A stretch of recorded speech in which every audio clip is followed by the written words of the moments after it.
Assalamualaikum warahmatullahi wabarakatuh. Waalaikumsalam warahmatullahi wabarakatuh. Selamat pagi anak-anakku tercinta. Pagi Bu. Ibu ucapkan terima kasih pada kalian semua. Pada kesempatan kali ini kita akan melakukan konseling kelompok. Sebelumnya marilah kita berdoa terlebih dahulu. Berdoa dimulai. Selesai. Kalian di sini apakah sudah pernah melakukan konseling kelompok? Saya Bu. Oke, Canda. Siapa yang belum pernah? Saya Bu. Oke, jadi konseling kelompok itu proses bantuan konselor dengan memanfaatkan dinamika kelompok yang memecahkan suatu masalah dalam kelompok. Jadi nanti anak-anak akan menceritakan permasalahannya masing-masing dan kita akan memecahkan masalah tersebut. Dan saya di sini sebagai konselor atau pemimpin kelompok akan memberikan kesempatan kepada teman-teman untuk memberikan solusi kepada permasalahan masing-masing. Apakah bisa dipahami? Oke, sebelum kita melakukan konseling kelompok, alangkah baiknya kita perkenalan terlebih dahulu agar lebih kenal lagi. Jadi nanti ketika menyebutkan nama, yang lain mengucapkan hai dan namanya. Contohnya Bapak Irfan Hermawanto, nanti jawabnya hai Bapak Irfan. Oke, bisa dipahami? Bisa. Kita mulai dari kanan terlebih dahulu. Hai, saya Alda Cantika Putri. Hai Alda. Hai, saya Fatul Maula. Hai. Nama saya Muhammad Telega Tata Chandra. Bisa dipanggil Chandra. Hai Chandra. Hai, nama saya Hana Citra. Hai Chandra.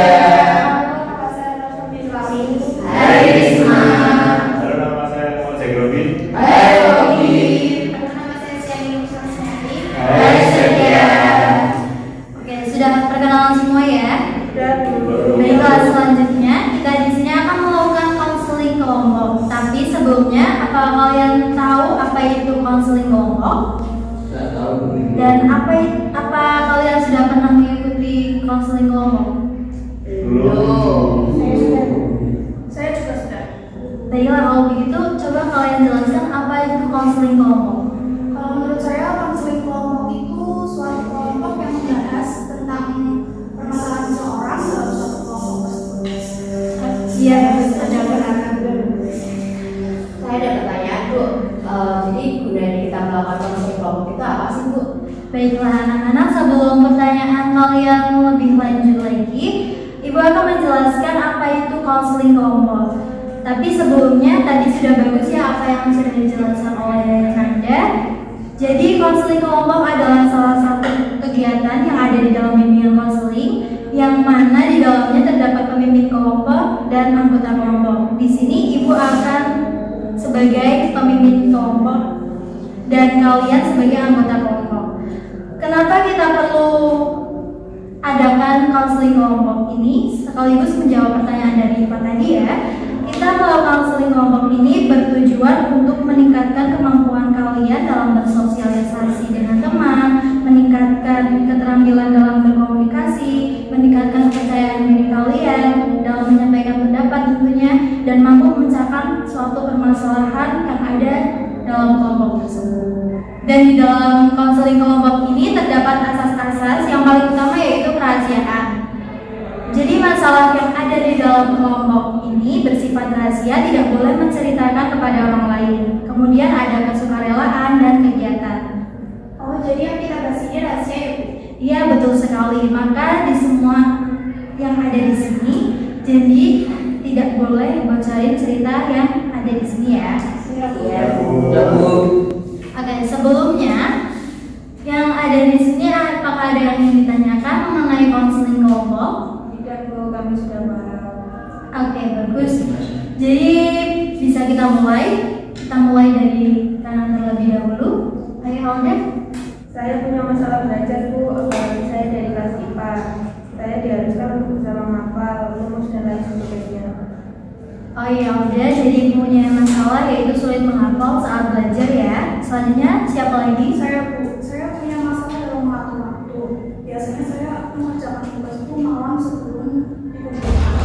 Baik, Nanda memakai aja atau sistem kebut semalam?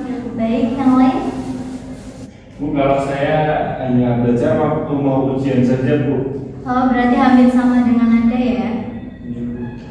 Baik, selanjutnya ada lagi? Iya Bu, kalau saya punya masalah sama teman, jadi kita sampai sekarang itu nggak bertegur sapa. Oh, berarti Iva memiliki permasalahan dengan teman. Oke, selanjutnya? Ya Bu, kalau saya memiliki masalah keuangan dalam mengatur, jadi setiap orang tua saya ngirim uang ke saya itu sulit ngaturnya, makanya saya itu agak bebas dalam keuangan. Jadi Chandra punya masalah dalam mengatur keuangannya ya? Ya. Baik, selanjutnya ada lagi? Saya sering terlambat masuk sekolah. Jadi saya sering terlambat ya? Lalu siapa lagi yang belum? Saya ada masalah dengan keluarga, jadi saya merasa tidak bersemangat untuk sekolah. Baiklah, kita sudah mendengarkan cerita dari masing-masing ya. Nah, menurut kalian permasalahan siapa yang benar-benar penting dan harus diselesaikan terlebih dahulu? Masalah saya Bu. Baiklah, jadi Risma dan Iva ingin masalahnya dibahas saat ini. Namun kali ini kita akan membahas masalah satu terlebih dahulu. Siapa yang setuju? Kita akan membahas masalah Risma terlebih dahulu. Saya, Bu. Baik, kita akan membahas masalah suara yang paling banyak, yaitu masalah Risma. Mungkin Risma bisa menceritakan terlebih dahulu. Baik Bu, jadi begini, orang tua saya itu selalu bertapa di rumah dan itu sudah terjadi sejak saya SMP. Ayah saya dituduh berselingkuh dan hal itulah yang membuat mereka selalu bertengkar. Saya berselingkuh sampai pernah pada waktu itu mereka akan bercerai. Saya memang tidak tahu persis bagaimana sebenarnya masalah itu bisa terjadi. Yang saya tahu, saya selalu menyaksikan pertengkaran mereka. Saya merasa mereka terlalu egois, memikirkan usaha mereka sendiri, padahal mereka punya anak yang seharusnya diurus dan dididik dengan baik. Saya tidak tahu harus bagaimana dan saya benar-benar merasa untuk apa saya hidup dan sekolah berpikir keras seperti saat ini apabila saya akan kehilangan mereka. Saya Bu, apakah yang akan melakukan pada saat menyaksikan orang tua Risma bertengkar? Yang saya lakukan adalah diam dan saya menangis dalam kamar. Tapi saya tidak mau melakukan hal apapun dan saya hanya diam dan menangis di dalam kamar. Terus apakah kamu pernah mencoba untuk mencari tahu alasan kenapa sebenarnya orang tua kamu itu bertengkar?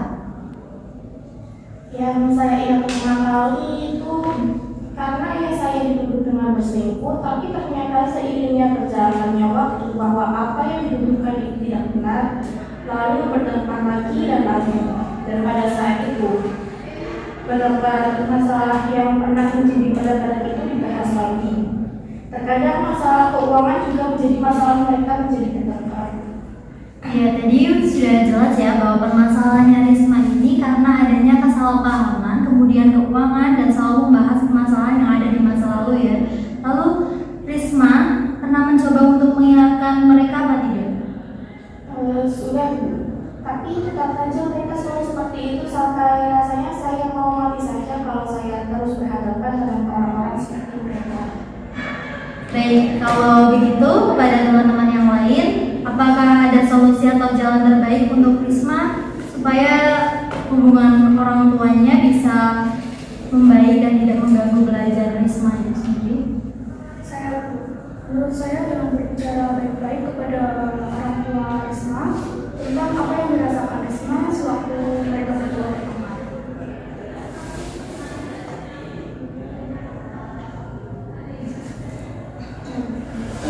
Saya Bu, kalau menurut saya sebaiknya Risma ini coba berkumpul sama keluarga, walaupun sudah nonton TV maupun canda-canda sama berbincang supaya menenangkan suasana. Ditambah Risma supaya tidak malas ke sekolah, sebaiknya Anda ajak temanmu ke rumah buat itu belajar ataupun main supaya semangat dan suasana hikmah. Itu saja. Yaitu solusi dari teman-teman. Yang pertama yaitu berbicara dengan baik kepada orang tua tentang perasaan Risma, kemudian bertemu dengan keluarga, lalu ada saran ajak teman untuk ke rumah, untuk belajar bareng atau sekedar main. Ada lagi mungkin? Bu, kalau menurut saya Risma mencoba untuk liburan itu sudah akhir pekan sama keluarga, jadi dengan liburan akhir pekan itu akan merupakan pikiran untuk hal-hal negatif seperti itu, misal bertengkar atau bagaimana, itu malah akan menghangatkan dalam hubungan keluarga. Menurut saya seperti itu. Iya, Robin menambahkan yaitu dengan cara liburan dengan keluarga. Lalu kepada Risma, apakah ada saran yang diberikan oleh teman-teman ini sudah pernah dilakukan atau mungkin bisa nantinya dilakukan oleh Risma? Iya Bu, memang saya belum pernah mencoba saran-saran dari teman yang saya lakukan, hanya diam dan marah pada diri sendiri apabila mereka bertengkar. Mungkin saya bisa mencoba saran yang sudah diberikan oleh teman-teman. Lalu dari beberapa solusi yang sudah Ibu sebutkan tadi, mana yang kira-kira bisa Risma lakukan agar Risma bersemangat ke sekolah lagi?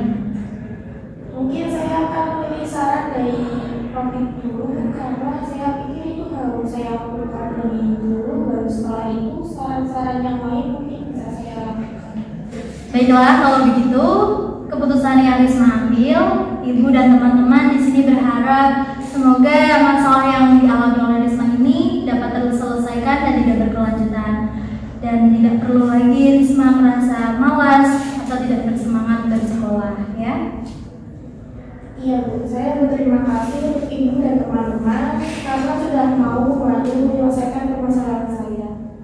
Baik, jadi kita sudah bahas masalah Risma yang mana hubungan keluarganya ini tidak baik, dan tadi kita sudah menemukan apa penyebabnya, karena ada kesalahpahaman, masalah keuangan, selalu mengungkit permasalahan yang ada di masa lalu, dan Risma sudah bisa menemukan solusi apa yang harus dilakukan dari saran teman-teman. Dan kalau menurut Ibu, itulah yang dinamakan dari kehidupan suatu keluarga. Pasti di dalamnya akan ada masalah, namun tergantung bagaimana kita menyikapinya. Jangan sampai masalah itu dapat memecahkan keluarga itu sendiri.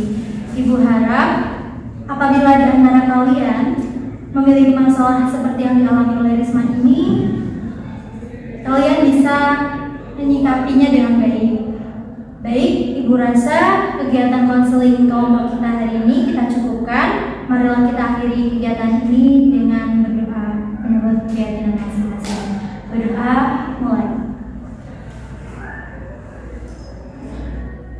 Selesai.